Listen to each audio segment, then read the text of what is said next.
So it should be off. Thank you.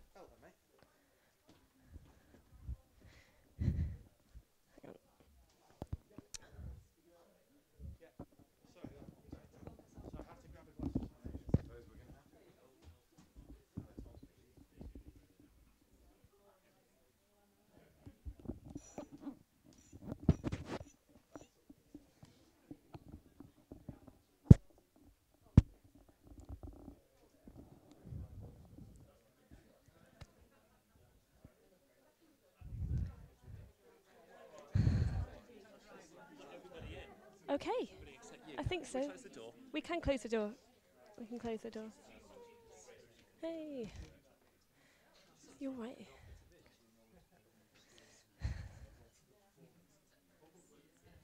Hey.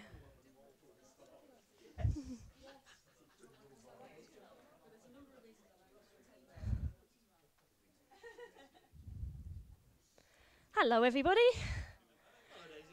Thank you so much for coming. This is a really happy lounge right now. I will try and make it even happier. And welcome to everybody who is watching us online, which is very exciting. Thank you, Pete, for sorting that out for us. Yeah, we hope it works. High upon the lonely moor a widow lived alone, and in she kept, and as she slept the pillow heard her moan. Full many a lonely traveller has spent the night with me, but there's not a man in all creation has contented me.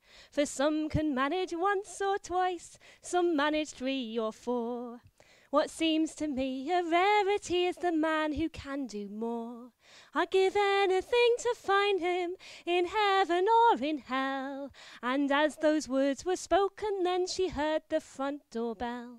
And the wind blew cold and lonely across the widow's moor. She never ever turned away a traveller from her door. The widow quickly ran downstairs, the door she opened wide. And as she did, a tall and handsome stranger stepped inside. She gave him bread and brandy, and when that he was fed, he said, "My dear, now have no fear, it's time to go to bed. For I've heard your call from down below, and I've come to see you right. But you must come to hell with me if I can last the night." She said, "You randy devil, to this I will agree. For hell in hell or hell on earth, it's all the same to me." And the wind blew cold and lonely across the widow's moor. She never ever turned away a traveller from her door. And then they both fell into bed, the devil was working well. He thought before the night was out that she'd be his in hell. But when he came to number 9, the widow's cried encore. And when the 12th time came along, she sighed and asked for more. By 24, the devil felt compelled to take a rest. "Come, raise your head," the widow said, "and put me to the test." By 25, the widow laughed again she cried. The devil said, "Now I can see just how your husband died." And the wind blew cold and lonely across the widow's moor. She never ever turned away her traveller from that door. By 99, the devil, he began to cry and weep. He said, "I'll give you anything if you let me get some sleep." Before the morning night came up, the devil hobbled home. The widow, still unsatisfied, once more was left alone. She lay there and she grumbled and she thought of 99. If only that old devil could have managed one more time. "I'll call him up again tonight, we'll see what can be done. With a bit more application, he might have made me come." And the wind blew cold and lonely across the widow's moor. She never ever turned away a traveller from her door. But when she called to him that night, no devil did appear. For the first time in eternity, old Nick, he shook with fear. Of all the pain and torment I've suffered here in hell, I never knew what pain was till I rang your front door bell. And the wind blew cold and lonely across the widow's moor. She never ever turned away a traveller from her door. The wind blew cold and lonely across the widow's moor. She never ever turned away a traveller from her door. Fantastic singing, well done.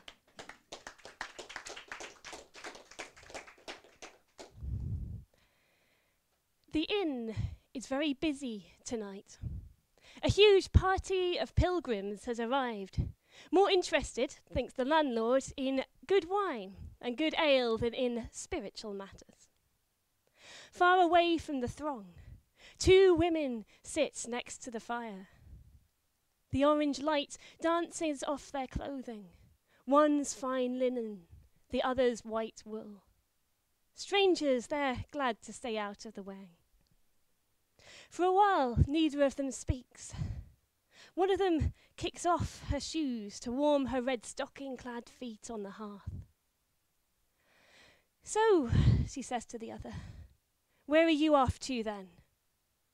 The other woman smiles, and it's suddenly as though a beam of light from God himself has hit her soul. "Jerusalem," she says, "God willing." "Oh." Red Stocking stretches her calves. "I've been there 3 times now. It's worth a look." From across the room, a male voice booms. A drunk man is telling a story. "In Oxford, there was a rich old carpenter and his beautiful wife." The two women groan. They have heard this story before. It's a ridiculous tale involving marital infidelity, an open window, a bare arse, and the wrong end of a red-hot poker. But despite the fact it's the least original story you'll hear tonight, the room is full of cheers and laughter at the story's end. "My God," says Red Stockings, "if we women had written stories like clerks do in their studies, we'd write more of men's wickedness than all the mark of Adam could redress." "That," says her friend, "that is God's truth." And as the evening gets colder, Red Stockings fetches blankets for her and her new friend. And they sit in the firelight, telling stories of their own. They tell of Mrs. Noah battling the floodwater to try and save her friends. They tell of Emily praying in the temple of Diana that she will not have to marry one of 2 idiot knights. They tell of Shahrazad spinning yarns every night to keep the fragile thread of her own life unbroken. And as they tell these stories, the flames rush up in the grate, twisting into 1,000 feminine forms, clamoring to be heard. And these are just some of the stories they tell. In Lombardy, where people are not very brave, there is a rich old knight who has a very clever daughter. Although this old knight comes from a long line of heroes famed for their deeds of smiting and chivalry, the knight is a little less good at managing his finances. In fact, he's in a bit of debt. In fact, he's in a lot of debt and owes so much money to a certain merchant in that town, he doesn't know how he'll ever repay him. So this knight comes up with what he thinks is a fantastic idea. He will marry his daughter off to the merchant's son. That way the merchant's son will get the grand title of knight. The debts will be repaid and everyone will live happily ever after. The daughter is not impressed with her dad's plan. She knows that merchant's son, and she knows he has this reputation in town as being an arrogant show-off. But, smart girl though she is, she can't think of a better way of balancing those debts. So the two young people stand in the church porch together. Girl becomes wife, boy becomes knight. This new knight loves his repose. Let's just say he likes pressing a mattress better than committing deeds of chivalry. He gorges himself on hot pies and custard tarts. His favourite pastime is to saunter into town and look down on everyone who used to be his friend. He farts in bed and he never does the dishes. Now, after a few months of this, the farting and the lazing around and the bragging, eventually his wife is having enough. And she says to him, "Husband, may I remind you that I come from a long tradition of heroes, knights who have great reputation and have committed the greatest deeds of chivalry in this country. Whereas you do nothing but bring shame on my family name." Her husband is not impressed with this. He says, "You don't have so fancy an ancestor that I don't have a better one. I'll show you." So the next morning, he gets up very, very early. And he goes to the armory. And in the armory, he pulls on his woolen leggings and his chainmail stockings and his steel shoes. Then he puts on a great padded tunic that makes him look like a walking duvet. Then he gets his plate armor, puts it in a pile in the middle of the room, and clatters around trying to fix it all into place by himself. His clattering echoes through the castle. In comes his wife. "What are you doing, clattering around in here? It's early in the morning." And he draws himself up to his full height. He says, "I am going to the woods to fight an enemy who has insulted me. I will cut off his head so he doesn't dare insult me again. Pass me that helmet, I can't bend down." His wife is pretty surprised at this because she thinks the only enemies her husband has are his former friends from down the pub. But she passes him the helmet. And he takes a stout lance and a great shield and clatters off towards the stables. "Don't forget your sword, love." As she watches the knights ride down the valley and up towards the wood, she thinks he cuts a fine figure. His armour is golden in the early morning sun, smooth and glistening and bright and completely unspoiled. When he gets to the forest, the knight slows his horse to a gentle amble. And they go along like this for a little while until they get to a clearing in the forest. In this clearing, there's a great old oak tree, bent over and hoary from many winters. When he gets to this tree, the knight stops. He dismounts with a huge crash. Then he takes his great sword, and he hangs it on the tree by its chain. And he gets a big sword, he lifts it high above his head, and clang, crash, clang, he batters it with more than 1,000 blows. Then he takes his stout lance and he breaks it into 4 pieces. It takes him a little while to remount his horse. The armour is heavy, and he sort of has to make an undignified bum shuffle to get into the saddle. But eventually, he manages it. And he rides the horse straight out of the woods towards his home. His wife sees him coming. She rushes down to help him dismount, but "Get back," he says. "You are not worthy to kiss the soles of my shoes. I have committed such deeds in that forest. I have vanquished my enemies. I have cut them into dust. There is no one in your family as brave as I am." And he looks so fierce in that moment, with his battered shield and his lance, barely a toothpick of what it once was, that she's terrified he will beat her. So she steps back, and she lets him clank his way to the stables on his own. The next day, the knight again gets up very early, and he goes to the armory. On go the woolen leggings, on go the chainmail stockings, on go the steel shoes, on goes the great big tunic that makes him look like a walking duvet, and he clatters around in the dark trying to put his plate armour on. In comes his wife. "What are you doing, clattering around in here? It's really early in the morning."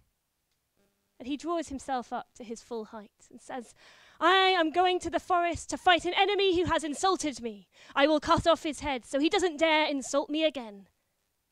Pass me the helmet." And his wife is surprised, but she passes him the helmet. And he takes his great shield and a new lance and clatters off towards the stables. "Don't forget your sword, love." As she watches him ride down the valley and off towards the forest, she thinks he cuts a very fine figure. His armor is still golden and still shining and still unbent and still completely unspoiled. When he gets to the forest, he rides until he gets to the clearing. He takes his great shield, he hangs it on the tree, he lifts the sword above his head, and hack, clash, hack, he batters it with more than 1,000 blows. Then he takes his new lance and breaks it into 4 pieces. He mounts his horse, slightly more elegantly than yesterday, and then he rides straight out of the forest towards his home. His wife comes rushing down, comes to hold his stirrup to help him dismount. "But get back," he says. "You are not worthy to kiss the sole of my shoe. I have committed such deeds in that forest. I have vanquished my enemies. I have cut them into dust. There's no one in your family as brave as I am." Now, a word of advice to everyone in the audience. If you ever find yourselves in a medieval comic story, there's one rule you must remember. Never play the same trick twice, especially if your wife is really clever. So although she steps back and although she lets him clank his way to the stables alone, this time she notices something. Yes, his shield is a battle-scarred mess, and his lance is barely a toothpick of what it once was. But his armor is as golden and fresh as the day he first put it on. And her husband isn't out of breath or harmed or wounded at all. She knows she's been tricked. The next day, because these things always happen in threes, the knight goes to the armory. He pulls on his woolen leggings. He puts on his chainmail stockings, straps on the steel shoes. He puts on the great tunic that makes him look like a walking duvet, and he clatters around trying to put all his armor into place. In comes his wife. "Husband, what are you doing clattering around in here? It's early in the morning." And he draws himself up to his full height. "I am going to the forest." Yes, she says, "we've heard that twice already. Look, shouldn't you take some of the servants with you, given your enemies are so numerous and so fierce?" And her husband laughs a nervous laugh that doesn't quite reach his eyes. He says, I have no need of servants. There is nothing in that wood that I can't defeat all by myself. Pass me the helmet." She watches the knight ride down the valley and up towards the forest. And then she goes to her father's war chest and undoes the clasps and opens it. And she drags out her father's grimy, bloody, dented, battle-scarred armor. And she calls her maid to help her, because unlike her husband, she's not stupid enough to put on plate armor all by herself. And a little while later, a second knight can be seen leaving that castle and riding down the valley and towards the woods on a fierce war horse. Her husband, as you know, has got there before her. He takes his shield, he hangs it on the old tree, he lifts the sword above his head, and clang, crash, clang, he batters it with more than 1,000 blows. He's making so much din that any casual passerby would think that Satan himself and all of his friends were having a tea party in that forest. And it's this noise that his wife hears when she passes under the green boughs. She follows the noise through the forest until she comes upon the clearing. And then she sees a very strange sight. A great battle shield is hanging on a tree. And in front of the tree, there's this little man, hacking away at it with a sword several times too big for him. She is angry. And she digs her spurs into her horse's sides, and she rides straight at that knight. And he's so terrified, he squeaks and drops his sword. She speaks to him in a terrifying voice. "How dare you come into my wood and cut down my trees?" she says. "You will regret this foolish business. I will be hanged if you don't escape this place without being cut into pieces." And his face goes utterly white. "I am so sorry," he says.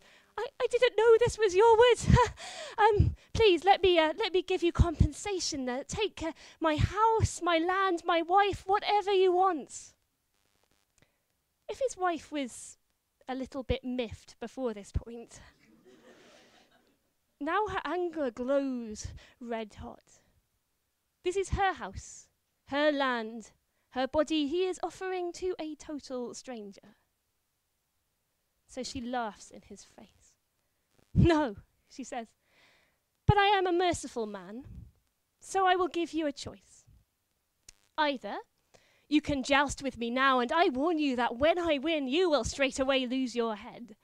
Or I will dismount, and I will drop my armor, and you can come and kiss my arse. Exactly in the middle, if you please." At this, her husband's face seems to melt with relief. "Sir," he says, "I have vowed to fight with no man living. Therefore, if you will kindly dismount, we will do the deed you asked." And so she dismounts. She undoes the points of her armor, and she bends over.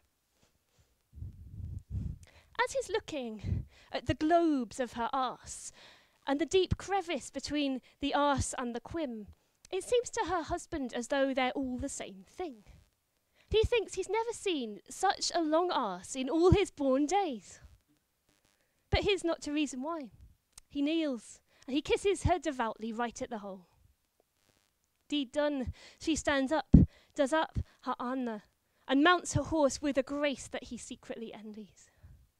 "One moment, sir," he says. "Please, will you give me your name, you who have so honorably defeated me?" "My name," she says. "My name is Bonger of the Long Arse, and I put all cowards to shame." And she rides straight out of the forest. Her husband doesn't try and mount his horse again. He can't quite be sure he hasn't soiled his armor. And so he takes the horse by the bridle and walks it out of the forest down into the valley. His wife, meanwhile, has got home before him. She's gone to the armory. She's taken off all of the armor and put it back where it belongs. Then she sent a message to her lover, the good, kind man she'd really hoped to marry before her father's debt got in the way. And they're in bed having a lovely time of it when her husband comes back from the forest, humiliated, embarrassed, and just really not in the mood to find his wife in bed with someone else. What's worse is she doesn't even bother stopping when he does arrive. "How dare you shame me like this, wife?" he says. "I will have you beaten for this behavior." But she sits up in bed, her eyes full of fire. "Oh, will you, husband?" she says.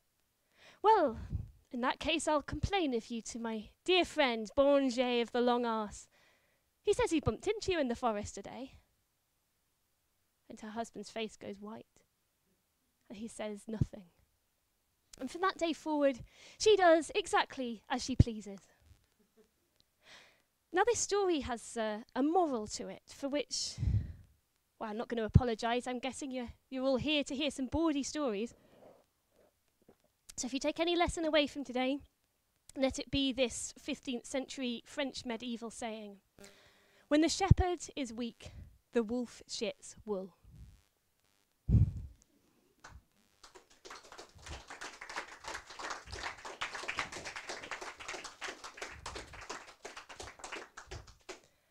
Sauve, sauve, all on a day, she dressed herself in man's array, with a brace of pistols by her side, to meet her true love, for she did ride. As she was riding along the plain, she met her true love, bid him stop, "Stand and deliver, sir," she said, "or I will shoot you, I'll shoot you dead." He delivered up his golden store, but still she craved for one thing more. That diamond ring I see you wear, oh, give it to me, your life I'll spare. From this diamond ring I will not part, it's a token from my one true sweetheart. Shoot and be damned, you rogue, said he, and you'll be hanged, yes, you'll be hanged for murdering me. Next morning on the village green, young Sauve and her lover were seen, saw his watch and chain upon her clothes, which made him blush, lads, lads, like any rose. Why do you blush, you silly young thing? For you have kept your diamond ring. 'Twas I who robbed you on that plain. So here's your gold, love, here's your gold and your watch and chain. I only did it for to show if you would be a man or no. If you'd given me your ring, she said, I'd have pulled the trigger and shot you dead. Be careful who you date in a folk song.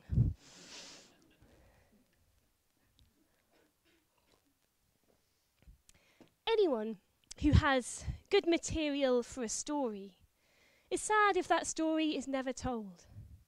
Hear the words of Marie de France, who, given opportunity, did not squander her talents. In Brittany, there was a lady of great beauty, great wealth, and education. Now, although the first two of these things are amongst the most bland and boring of the medieval feminine virtues, they caused this lady a lot of trouble. There was not a knight in the whole of that country who, upon first catching a glimpse of her, did not straight away fall in love with her. The lady found this all really irritating. These lovers, they besieged her castle all hours of the day and the night. They flung wilting roses across her battlements, and they made such a din on her badly tuned lutes and squealing bagpipes, she kept losing the place in her book. They boasted of all the great deeds they said they had accomplished and wrote her a lot of tedious poetry.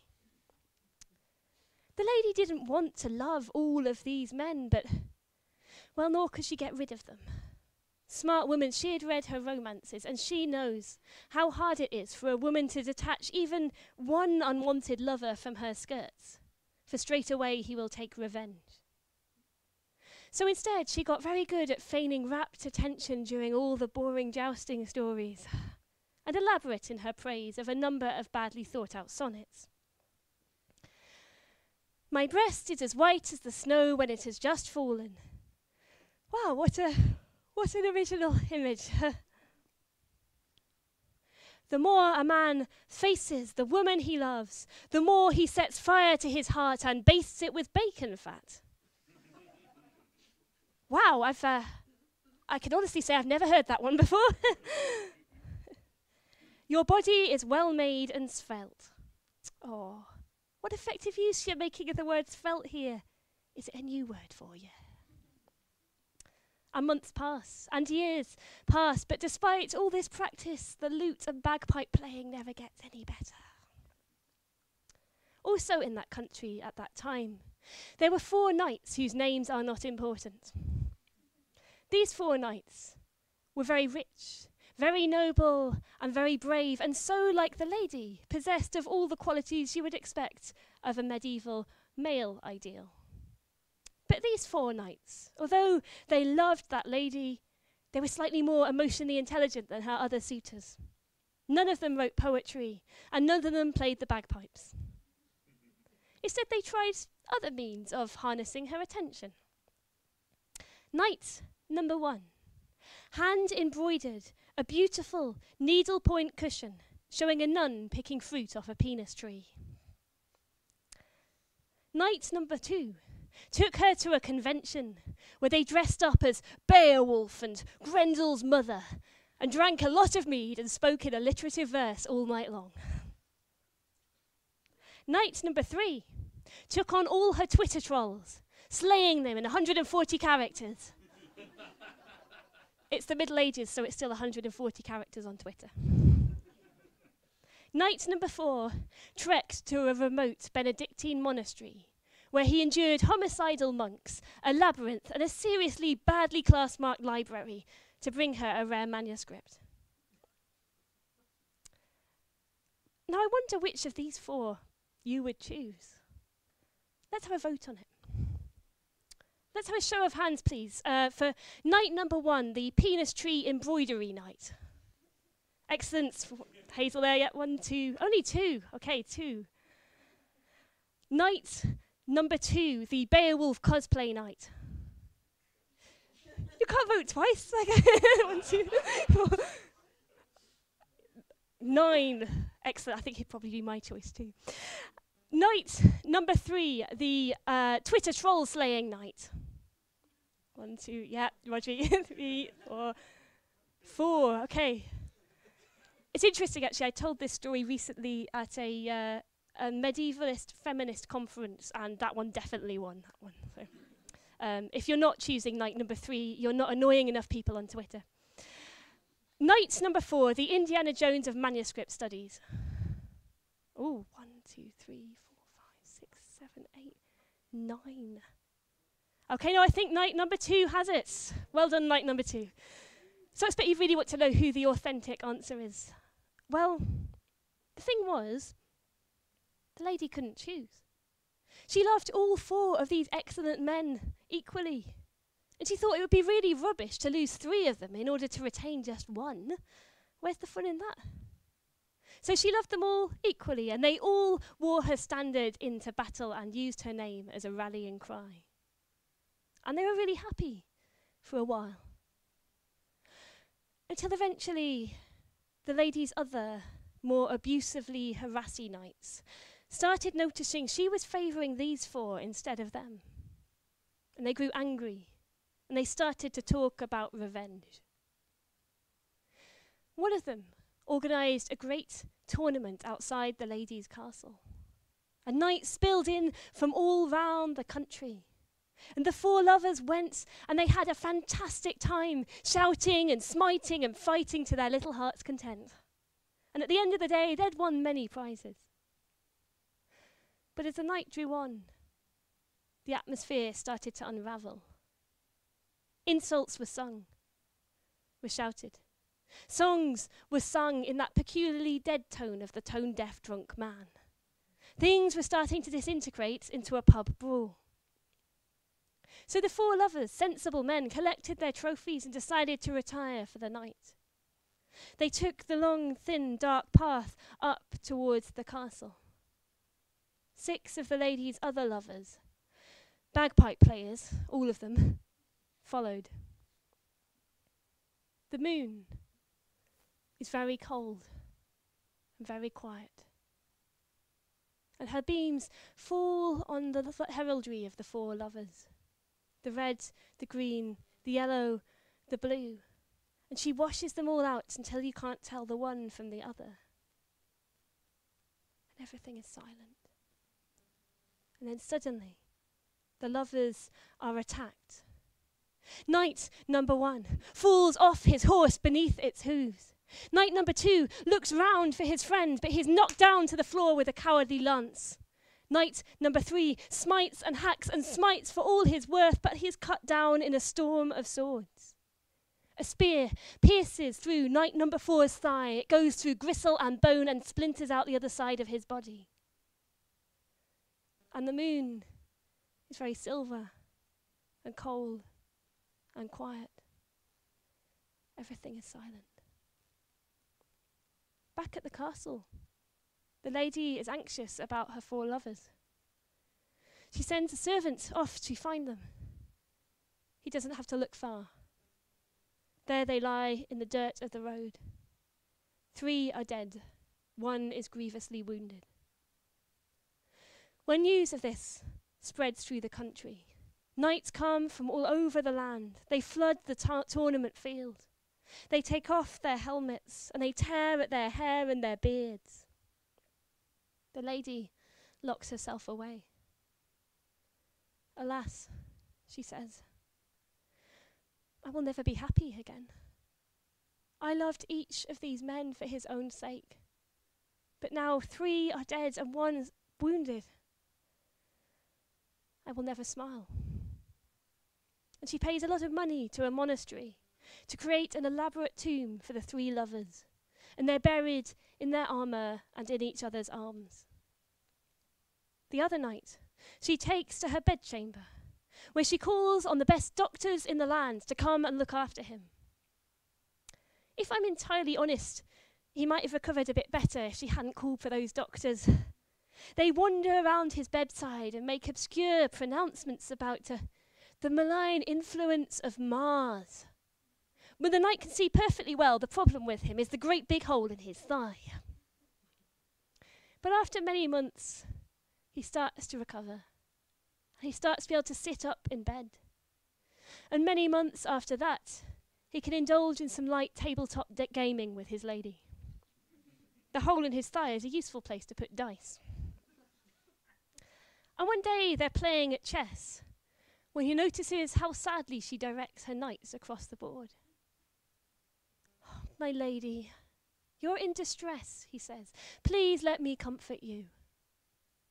And she moves her other knight and checkmates his king.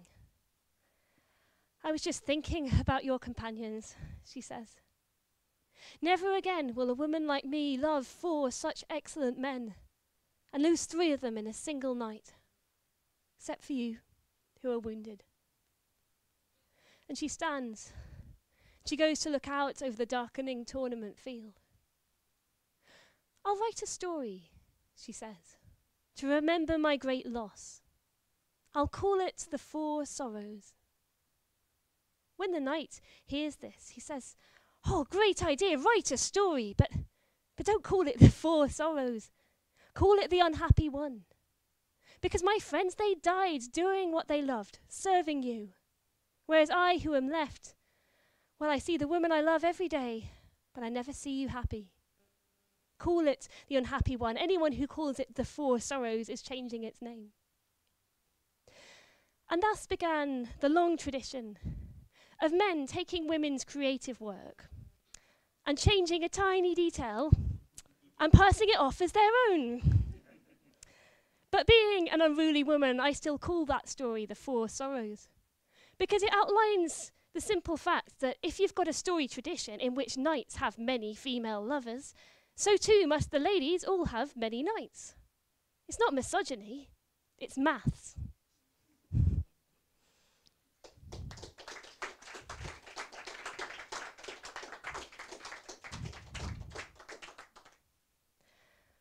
When the boats all get to sailing and the men are off and gone, what about the women who are up and left alone? Do you think they sit and twiddle thumbs until the boats come home? Oh, there's other things to twiddle when a girl is on her own. And it's twiddly-idey-idey-eye, twiddly-idey-hey. Oh, there's lots of times a man will leave you broken in dismay. And it's twiddly-idey-idey-eye, twiddly-idey-hey. Oh, there's others willing to twiddle when your man has gone away. Well, I remember Nellie, she was young and she was gay. She gave her heart to Captain Dan, but then he sailed away. He left her high and dry with just a kiss upon the chin. But as his ship went sailing out, another ship sailed in. And it's twiddly-idey-idey-eye, twiddly-idey-hey. Oh, there's lots of times a man will leave you broken in dismay. And it's twiddly-idey-idey-eye, twiddly-idey-hey. Oh, there's others willing to twiddle when your man has gone away. And then there was Lucinda Brown, as fair as any maid. Her true love went a-voyaging, a sailor lad by trade. Keep the fires burning, love, those were the words he spoke. So she got herself another man to keep the fires stoked. And it's twiddly-idee-idee-ay, twiddly-idee-hey. Oh, there's lots of times a man will leave you broken in dismay. And it's twiddly-idee-idee-ay, twiddly-idee-hey. Oh, there's others willing to twiddle when your man has gone away. And when Lucinda's man came back and knocked upon the door, she was as pleased to see him as she's ever been before. He left her sleeping in her bed, but Lucy didn't care, 'cause the poor bloke in the cupboard sure could use a little air. And it's twiddly-idee-idee-ay, twiddly-idee-hey. Oh, there's lots of times a man will leave you broken in dismay. And it's twiddly-idee-idee-ay, twiddly-idee-hey. Oh, there's others willing to twiddle when your man has gone away. You hear a lot of stories about the sailors and their sport, about how every sailor has a girl in every port.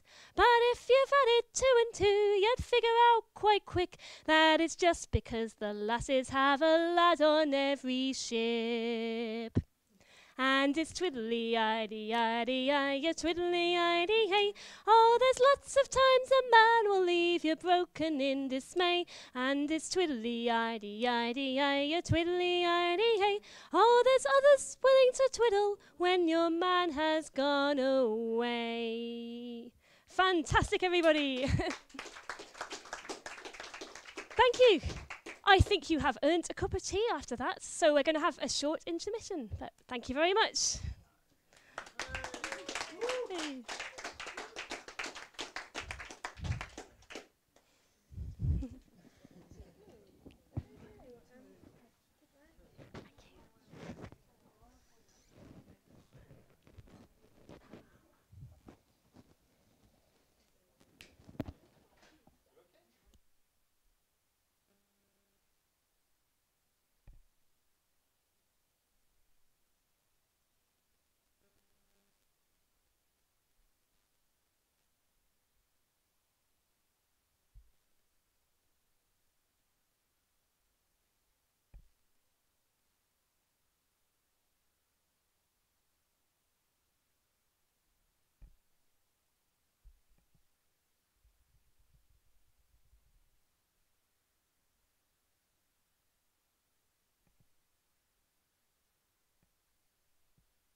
might do that.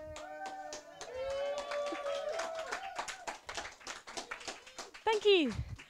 Before I start the second half, and obviously so people online can catch up as well, I'd like to instigate a round of applause to Tom for organising all of this. To Peter for making this happen magically online as well. And Sarah. And to Rodri, who donated the house.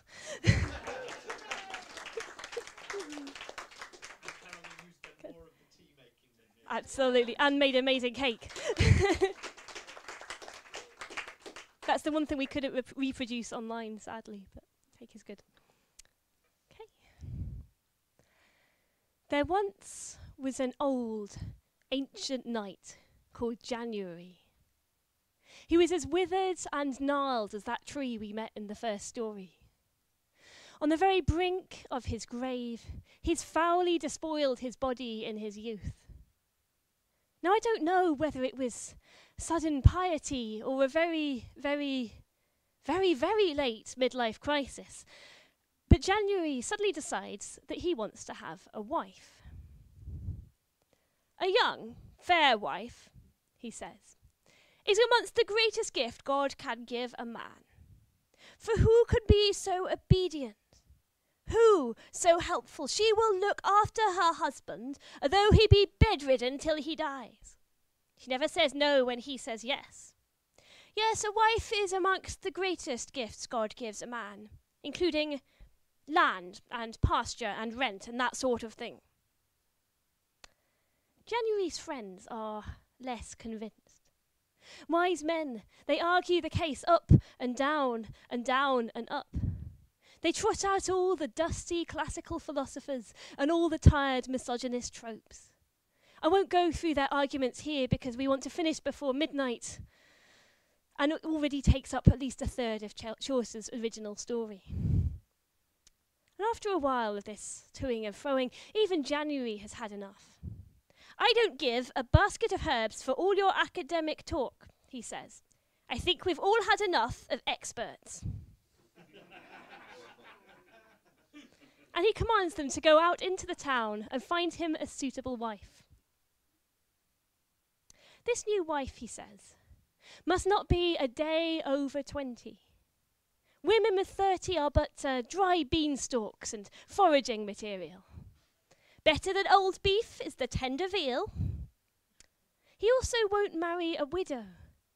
I don't know why, but somehow he has this idea that widows are very sexually voracious and that they will wrap him round their little finger. But everyone knows a young, fair woman can easily be moulded to fit her husband, like wax. As you can imagine, these sorts of opinions don't exactly make January a catch, even in the Middle Ages. But after many months of leering at all the women in town, eventually he chooses one. She is very beautiful, and she's very young. She's also very cheap. Her father is very poor. Her name is May. Because this story was first told by a man, I don't know how May felt on her wedding day. She was wrapped in legal documents, dressed in golden robes, and endowed with land. But somehow, although he goes into all of this in great detail, Chaucer doesn't tell of the burning love and joy the bride must have felt on her wedding day. Perhaps his imagination or his pen are a little short. Throughout all the wedding celebrations, the lutes and bagpipes, the poetry, and the speeches, for we already know how long-winded January's friends are, May sits quietly. January looks across at his bright, quiet wife and longs to spend his desire on her.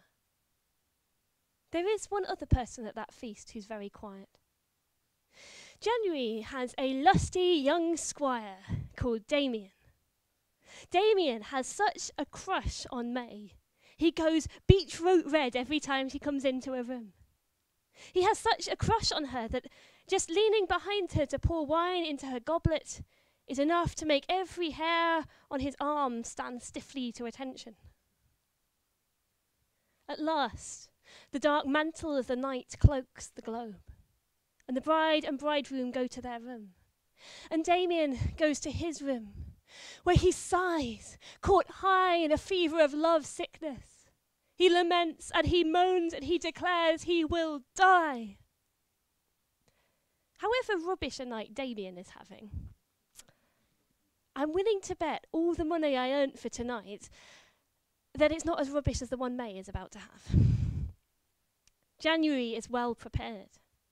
He's drunk spiced wine.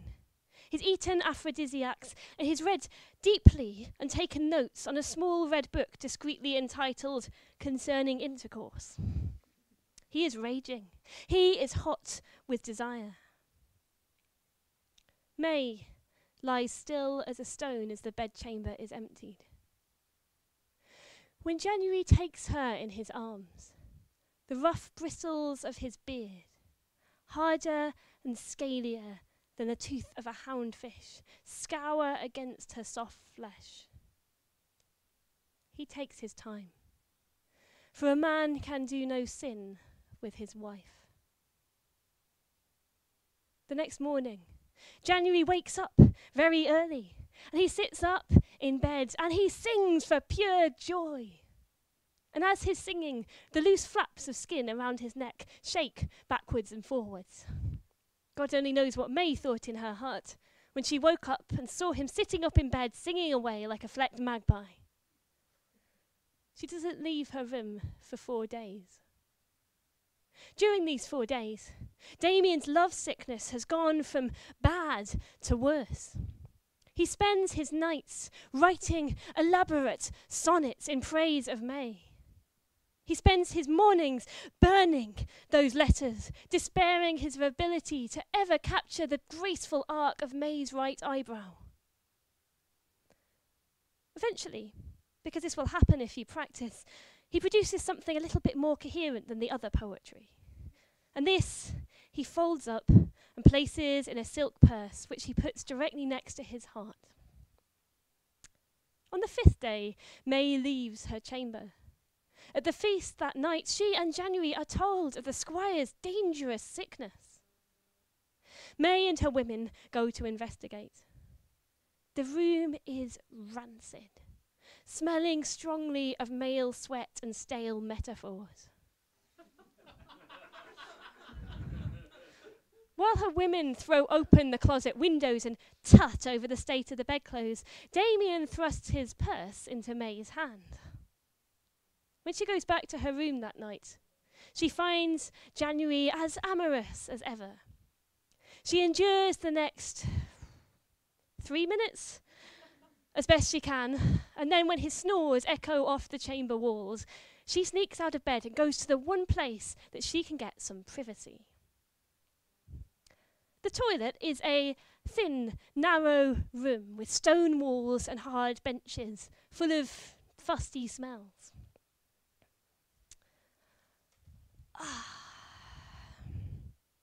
As her yellow piss trickles into the moat below, May reads and rereads Damien's words of avid love. At last, having extracted some meaning from amongst the terrible metaphors, she stands up, tears it into pieces, and softly casts it down into the hole. Flakes of stale simile and rubbish metaphor fall like flakes of snow into the moat. Now, I don't know whether it was written in her stars.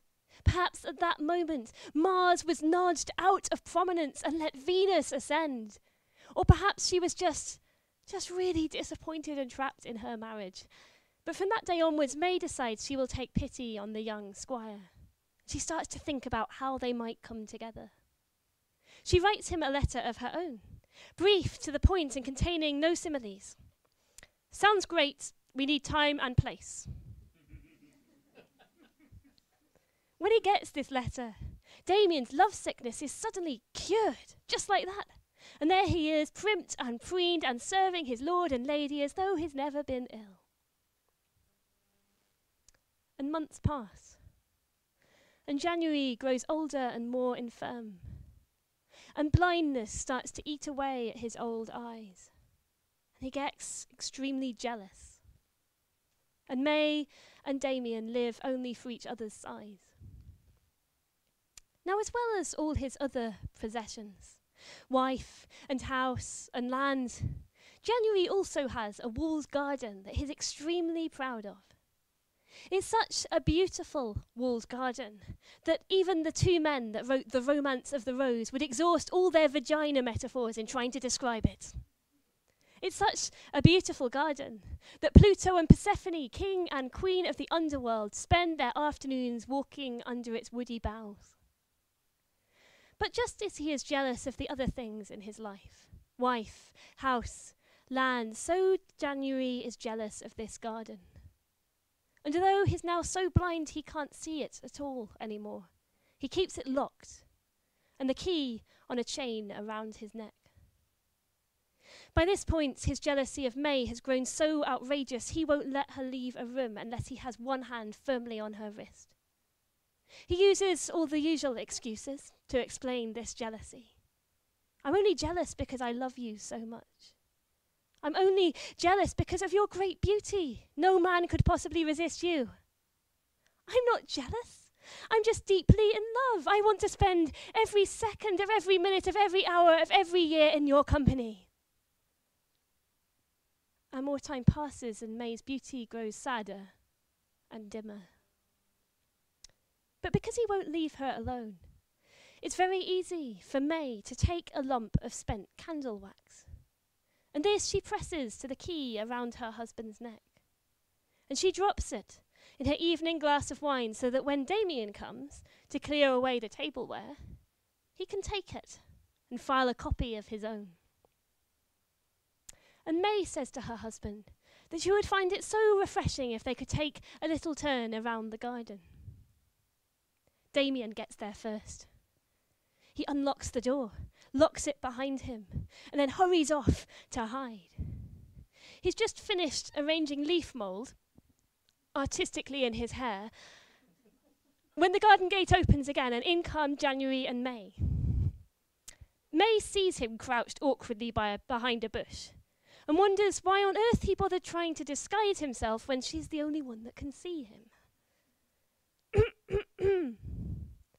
She points to a tree in the garden. It's a pear tree, and it's ripe and overladen with fruit. In its branches hang the pears, large and swollen and turgid and oozing stickily with their own juices. And it's into this tree that Damien climbs. January and May take a turn around the garden and she endures his lewd chatter as best she can, till eventually they get to that same pear tree, in which Damien sits, perched awkwardly like a drunk pigeon. And then May begins to sigh. Oh, I wish I could have one of the pears from that tree. That great turgid one right at the top. And January says to her, if I could climb, I would get you one, but alas, I am blind. Oh, don't worry, my love, says May. I'm a strong, independent woman. I'm sure if you give me a leg up, I can easily fetch it for myself. In a flash of half-remembered chivalry, January bends over, and May puts one dainty foot on his back, grabs hold of the branches, and up she climbs. I can only apologise for what happens next. My courtly love verses aren't as long as Damien's, and, well, it's not my fault Chaucer was shit at foreplay. In short, Damien lifted up her skirt, and in he thrang. Really, Chaucer? Thrang? Thrang? You write all the beautiful feminist polemic of the Wife of Bath prologue, and then you give us thrang. And they call you the father of English poetry. Well, I guess that explains a lot, really, doesn't it? Anyway, while Damien is happily thranging away, Pluto and Persephone, king and queen of the underworld, are taking their daily walk around the garden. Pluto is entertaining his wife with stories about all the ways in which women outwit men, about their lies and their frailty. And he brings out all the dusty classical philosophers and all the tired misogynist tropes. And I won't go through his argument here because it takes the other third of Chaucer's story, and poor Persephone is already bored to tears. As they round the corner of the rose garden, they see a very strange sight. An old blind man is standing under a tree, and that tree is shaking furiously. And through the branches they can see some very odd things. A shapely ankle, a knobbly knee, a discarded pair of pants. And pears are falling from the branches like hailstones. See, says Pluto, who sounds very much like January, a case in point. Because that old man is old and blind, he's being made a cuckold. Well, I'll give him back his sight at once, then he'll know what a whore his wife is. But Persephone, herself a young woman stolen into marriage, feels her heart break for the woman in the tree. "Oh, will you, husband?" she says. "In that case, I shall give her the wit to answer him. In fact, I will give wisdom to all the women that come after us. We won't stand the foolish accusations of old men any longer. We will outwit you." Underneath the tree, January thinks his wife is taking a very long time to get her pear. He can hear the branches thrashing around madly, and he can hear the pears falling to the ground. And he thinks it will be a miracle if there's any fruit left by the time she's finished. And then suddenly, his eyes are opened, and he yelps in surprise. Everything is too bright, too green, too brown, too golden, too pink. And then he sees the pear in the tree. They're sprawled awkwardly across the branches and competing fiercely at a game that can really just be described with bad metaphors. And January cries out in shock, "Alas, what are you doing, you whore?" And May is so surprised she almost falls off her perch. But she gets her wits about her, and she shouts down to her husband, "Husband, how could you use such language to me? I, who have put my soul in jeopardy to restore your sight. For it is well known that to struggle with a man upon a tree is a common cure for blindness." "Struggle," says January. "Yes, it went all the way in. I saw it with my own eyes." "Oh no," says May. "Then I think my medicine must be false, for if you were seeing clearly, you'd never say such shocking things to me." And January doubts himself, because he knows he couldn't see a few seconds ago, and now he can, and he can't explain it. "I'm sorry, my love," he says. I could have sworn I saw you up in the tree with Damien." "You aren't seeing clearly," says May. "Your eyes are still new." And she detaches herself and hops down the tree. And she takes January's face in her hands, and she looks hard in one eye and then the other. She says, "You might find some of these strange visions occur every now and then. Your eyesight will take a little while to settle." And that is where Chaucer leaves them. He doesn't tell us how Damien got down from the tree, or if he remembered his pants. And he doesn't tell us what happened to the three of them in the days and months to come. But I suspect that May discovers a sudden passion for gardening. And every Sunday, she and January can be seen down the garden centre haggling over plants. And Damien kindly helps out with all of the manual labour in the garden, the threshing and the mowing. And January finds his eyesight takes a very long time to settle.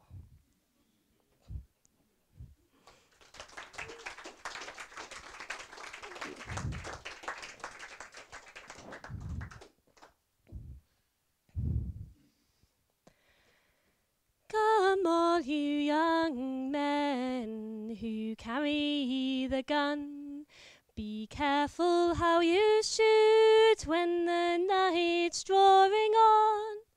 Poor Jimmy met his true love, mistook her for a swan, and he shot her and killed her at the setting of the sun.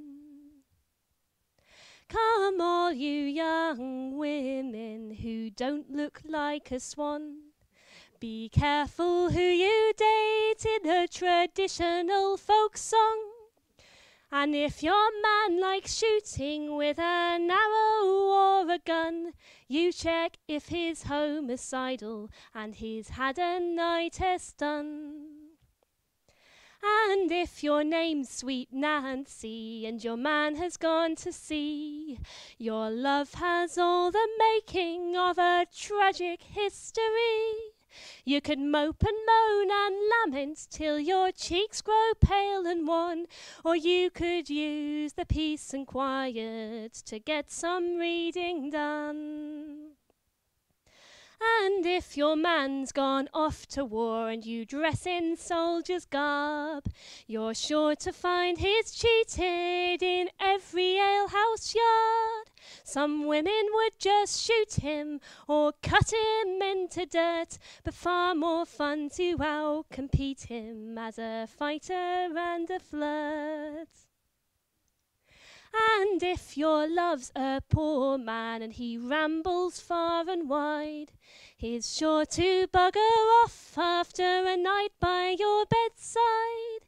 If he's rich, be on your guard, girl, for those types will do their worst to rob you and to drown you, unless you drown the bastard first. If you're a folk song woman, you'd better do your best to let no man steal your time or get into your cuckoo's nest. For the trees they do grow high, but our fates they do grow worse. But all women become cynics by the 42nd verse. Come all you young women who don't look like a swan, be careful who you date in a traditional folk song. And if your boyfriend's squinting, take him out for an eye test, 'cause you don't look like a white swan even in your Sunday best. No, you don't look like a white swan even in your Sunday best. Thank you.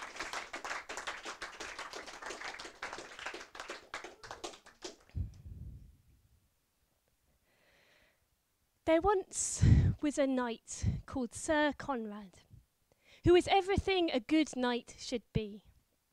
You could often see him out, shouting and smiting and fighting on the tournament fields of High Germany. He married a woman with long golden hair and cheeks the colour of roses. Her perfectly shaped nose was neither too large nor too small. Her neck was so white you could see the colour of the wine she drank. Her legs and feet were shaped as is proper for courtly ideals. Had she but once stepped into the sea, the whole ocean would turn good because of her pure feet and legs. She had it all, except for a name. She was the very product of bad male poetry. One morning, Sir Conrad takes it into his head to go compete in a tournament several miles away. His wife waves him off and then goes to her garden to get on with the rather more useful task of pruning and weeding. It's because of her love of gardening that the bad male poets have never blazoned her lily-white fingers, for they'd have found them very skilled but slightly rougher than expected. While she's there, a knight rides past on a fiery horse. He has on his hand a bright-eyed hawk, and at the horse's feet, shoom, shoom, two greyhounds run faster than quicksilver. The knight is beautifully dressed, but nothing he wears is more beautiful than the belt around his waist, which is hung with gold rings and glitters with many gems. If you can imagine a sort of sexy version of Newt Scamander, then you get an idea of how appealing he and his fabulous creatures are. When he rides past the garden, he catches a glimpse of this lady. He desires her so much he almost falls off his horse. He dismounts stiffly and goes over to the garden gate. She greets him and asks his name, but he's so overcome with desire he can't possibly speak to her. She gets him a glass of water, expecting him to clear up and drink up and clear off, but he doesn't. Instead, he stands watching her, a really stupid expression on his face. After a while, this starts to unsettle her. "Sir," she says, "I don't know how you can stay here so long. My husband will be back soon, and he won't be very impressed to find you and your travelling zoo propping up my garden gate." At last, the knight finds his words. "Dearest of ladies," he says, "if you will but give me your love, I will give you this hawk. She is a fabulous creature. She's never failed to get a good catch at any hunting party." "No bird," she says, "will I sacrifice my honour." "Then please," says the knight, "take these 2 greyhounds. They are fastest in the world. No animal can escape them that they've been allowed to hunt." "For no dogs," she says, "will I sacrifice my honour." He then offers her his horse. He says it's the most marvellous horse in the world, that it can outrun any competitors. And last of all, he offers the belt from round his waist. This belt, he says, is a magic belt. It will give strength to whoever wears it. "Please," he says, "if you will but give me your love, I will give you the horse, the hawk, the hounds, and this belt." The lady grows pale at this great wealth being offered her, and she puts down her pruning shears. With these animals, she thinks, and that belt, she could keep her husband safe through all of these stupid-ass tournaments he seems hell-bent on attending. If he had these gifts, she need no longer stay awake at night, wondering if this is the time he will be brought home to her, a broken body borne on his own shattered shield. With her own hands, she unbuckles the belt from the knight's waist. When they lie down together in that garden, the roses laugh loudly and the trees clicker and crackle like old town gossips. The knight is cured surprisingly quickly of his grievous love wound and is soon sent packing, without horse, without hawk, without hounds, and holding up his trousers to stop them falling down. And the lady laughs and goes back to her pruning. But a servant saw everything that happened in that garden. A slimy fellow, out for his own advancement, he saddles a fast horse and rides directly to Sir Conrad and tells him his lady has cheated on him. Sir Conrad goes pale when he hears this news. And without a word, without stopping to check, he digs his spurs into his horse's sides and sets off for a distant land. The lady governs her husband's property wisely and well, but she misses him. And so when the rains of April are washed away by the kinder winds of May, she decides it's about time she went and looked for him. She takes her shears to her hair, cropping it to a bright, shining gold. She sends for man's clothing and fine armour. She hires 10 men with their own heraldry and horses.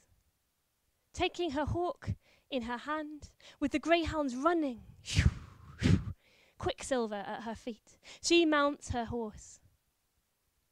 Calling herself Sir Henry, because now she's a man, she's allowed a name in this story, she rides for the castle of Brabant, where she's heard her husband is staying. The Duke of Brabant happily opens his house to this beautiful young knight and his shining entourage. And the whole court is amazed by this young man, who seems so brave and has cropped golden hair and a tunic embroidered with perfectly pruned roses. That evening, he sat next to another visitor at court at that feast. Sir Conrad doesn't recognise his wife because she's cut her hair.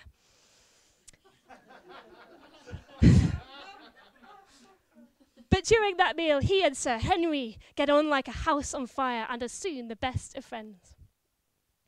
The next day, the Duke organises some entertainment for his guests and calls a hunt. They track a boar across the countryside, through the dales, through the bracken, but soon the dogs start to tire in the face of that wild animal. And then, casually, Sir Henry unclips his 2 greyhounds. Shoo, shoo. They're on that boar in seconds and tearing it to pieces. And Sir Conrad is really impressed. And he offers Sir Henry 500 marks for each of those dogs. But, says Sir Henry, the greyhounds are not for sale. Next, they release their birds of prey into the air. And the sky is full of talons, sharp beaks and feathers, and all the tiny creatures of that land hide in their burrows and nests for fear. At the end of that hunt, Sir Henry's hawk has caught 30 small creatures, far more than all the others put together. And Sir Conrad is dead impressed. He says, "Look, I'll give you 1,000 marks just for that bird." "No," says Sir Henry, "the bird is not for sale." As they ride back towards the castle, Sir Henry's horse easily outstrips everyone else's, riding smoothly over the rough terrain. Now it's not just Sir Conrad, but the whole court offering him ridiculous sums of money for that horse. But, says Sir Henry, "my horse is not for sale." The next day, having got bored of killing all the animals, the knights decide it would be fun to try and kill each other instead. So they call a great tournament. A few new knights join them, including one who has a flushed red face and is drunk rather a lot and has a flashy horse and likes showing off. A true Brit abroad. And Sir Conrad gets really, really fed up with this guy. He just gets up his nose. And so he challenges him to a duel. They line up on the jousting field. And they dig their spurs into their horses' sides. And they ride forward, faster and faster and faster and faster, lances straight, teeth bared, until Sir Conrad finds himself sitting down rather hard in the dust. He's sore and really embarrassed. He's never before been defeated like this. When he sees that, Sir Henry takes hold of the bridle of his horse and vaults into the saddle. "Give me a lance," he says. The others try to dissuade him. This man has already unhorsed their best fighter. But he doesn't listen. When Sir Henry rides out onto the battlefield, 1,000 trombones sound. The midday light glitters on his heraldry. He wears a beautiful golden tunic wrought with rings. Around his belt is glittering in the sunshine. His sword is truly the most extraordinary any of them have ever seen, and it comes with a deep scabbard interlaced with red gold. He is, in short, a very emblem of good male poetry. And the Briton and Sir Henry line up on the jousting field. They dig their spurs into their horses' sides, and they ride forward, faster and faster and faster and faster, lances straight, teeth bared, until both lances shatter along the core. "Get me a new lance," they both shout, and they line up again. They dig their heels into their horses' sides, and they ride faster, faster, faster, faster, lances straight, teeth bared, until the Briton is left in the dust. After that, the tournament begins in real earnest. Everyone shouting and smiting and fighting and having a lovely time. And everywhere Sir Henry turns his horse, everybody runs away. By the end of that tournament, he's won 20 fine horses.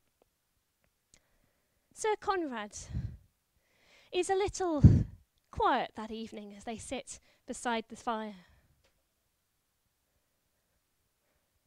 "If I could learn from you, friend," he says, "that you would give me your horse, or your hawk, or your hounds, the river of love would flow well towards me."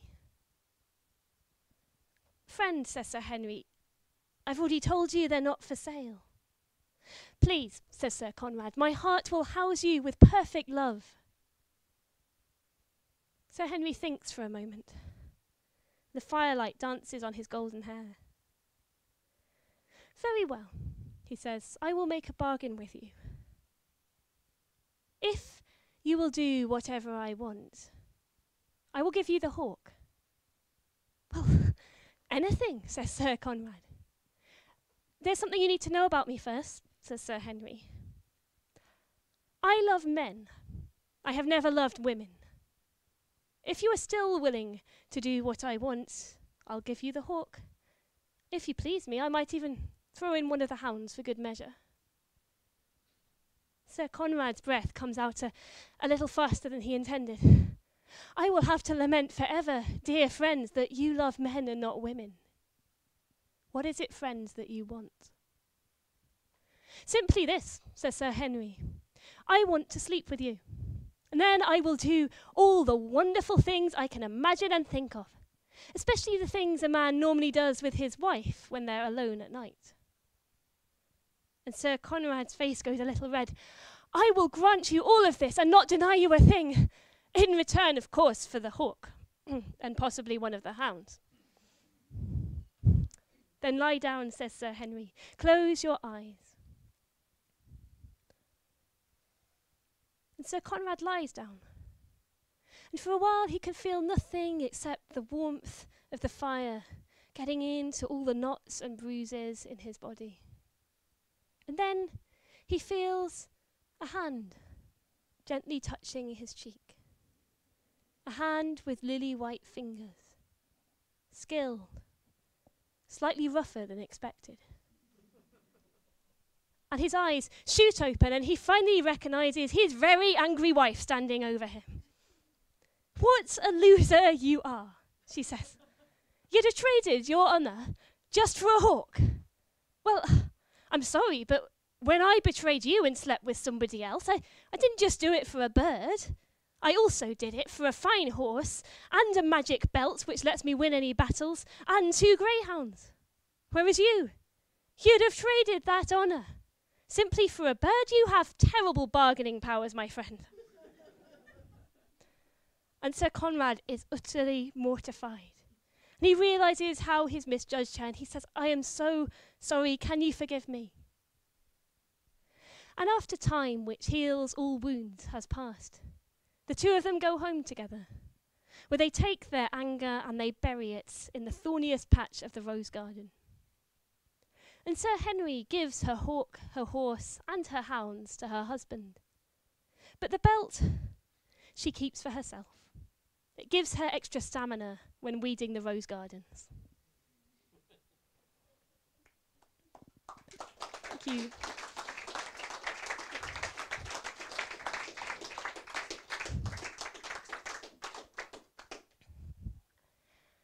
They marched upon the palace when King Louis was at play, and they got the bread they came there to demand.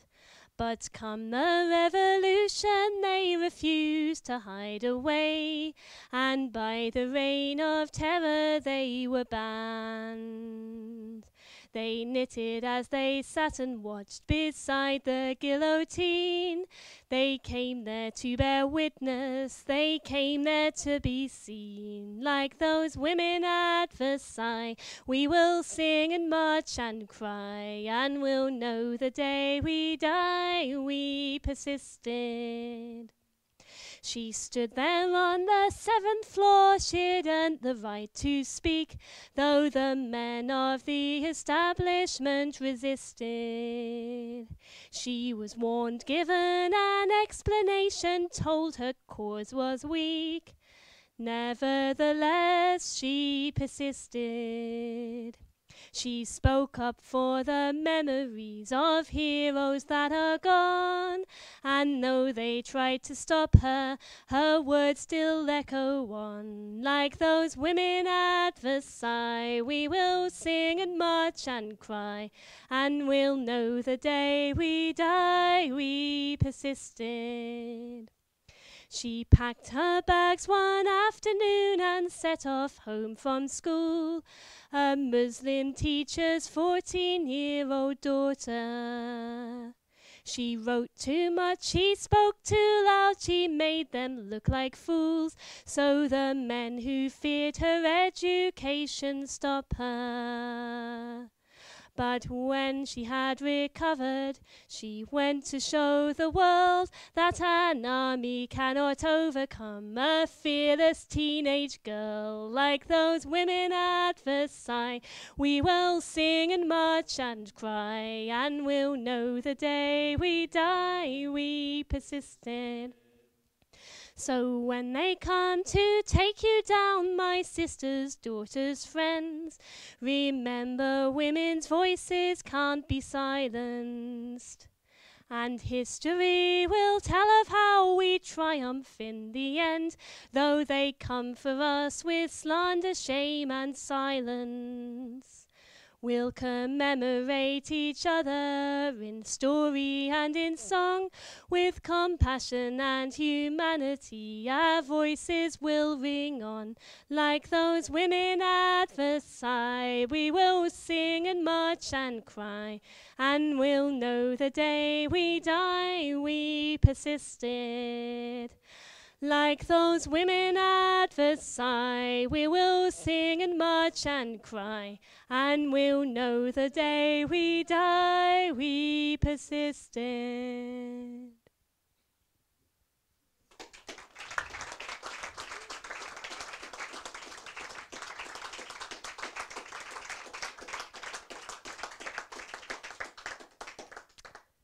The inn has grown very quiet. The fire is low in the hearth. The landlord has started to make pointed comments about the talkativeness of women.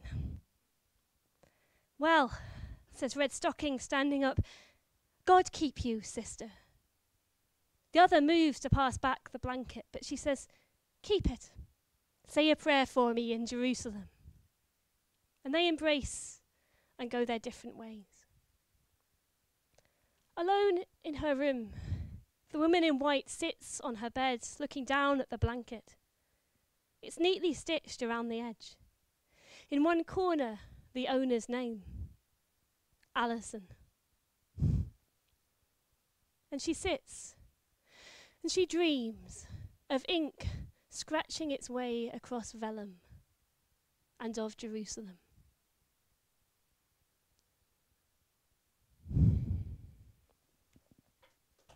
Thank you. Thank you very much. Thank you. Hey, well done all of you.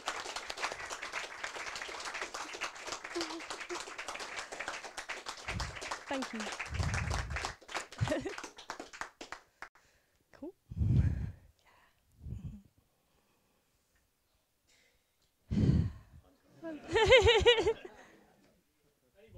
Well, I know one even ruder, but... Oh.